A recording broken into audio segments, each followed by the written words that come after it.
size singleton into a voracious, gregarious plague insect. When conditions favour a large build-up in population, for example after rain, and then they get brought together by food in their environment, they flip from being shy, solitary animals into being actively aggregating, potentially swarm-forming creatures.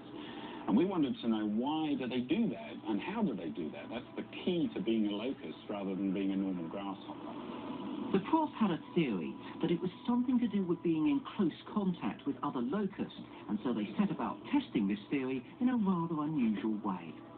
So we sat for many, many hours in hot rooms, tickling locusts on different body parts with a paintbrush, and then measuring their behavioural change as a result of that. And we found that touch alone can cause a locust to switch very quickly into the swarming form.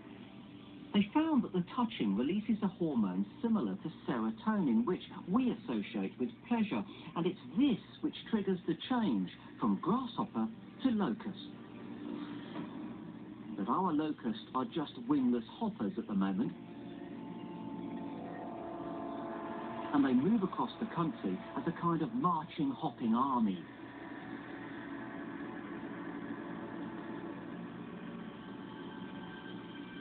After 5 weeks, their wings are finally ready. So now the locusts can take to the air and are capable of covering vast distances. And for the farmers, this is the start of the real nightmare. These airborne swarms have become unstoppable eating and breeding machines, and frankly, nowhere is safe. On the outskirts of Mildura, farmer Terry Babidas had everything to lose as the swarm approached his farm. We've had a very good start to the season.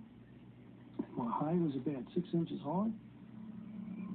I came home about 10 o'clock one morning for a cup of coffee, and I walked outside, and there was just this humongous plague of locusts just outside, and I didn't know where they'd come from.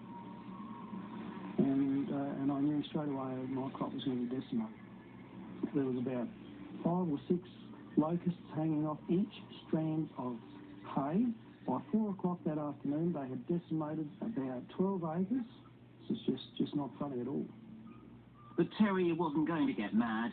He was going to get even. A friend of mine had found an exhaust fan out of a paint shop, and I've got it rotating at 290 kilometres an hour.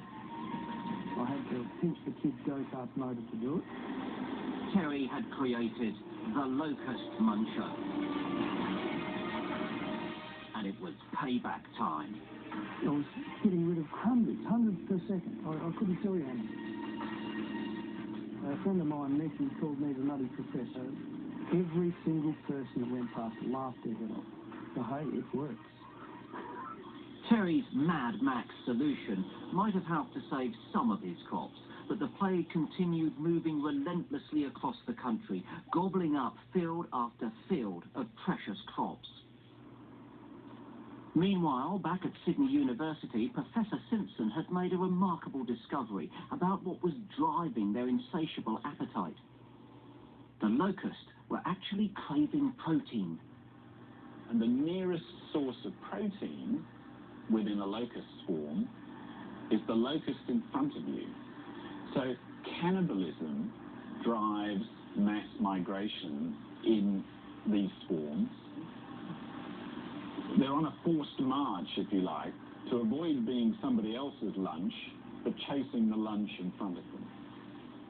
The cannibalistic tendencies of these insects did little to endear them to the residents of Mildura, who were capturing their locust encounters on camera.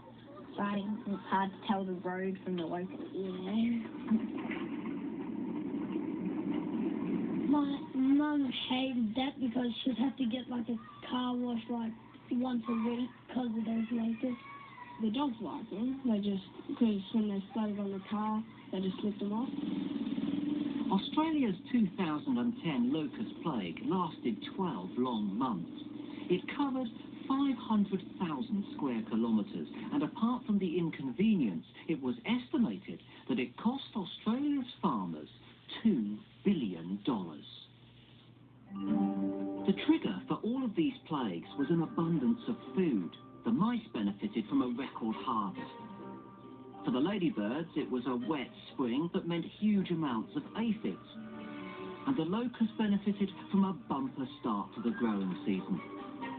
When these tiny creatures mass together, they become greater than the sum of their parts, often with dramatic results. Whales are found in every ocean on the planet. The size of their brains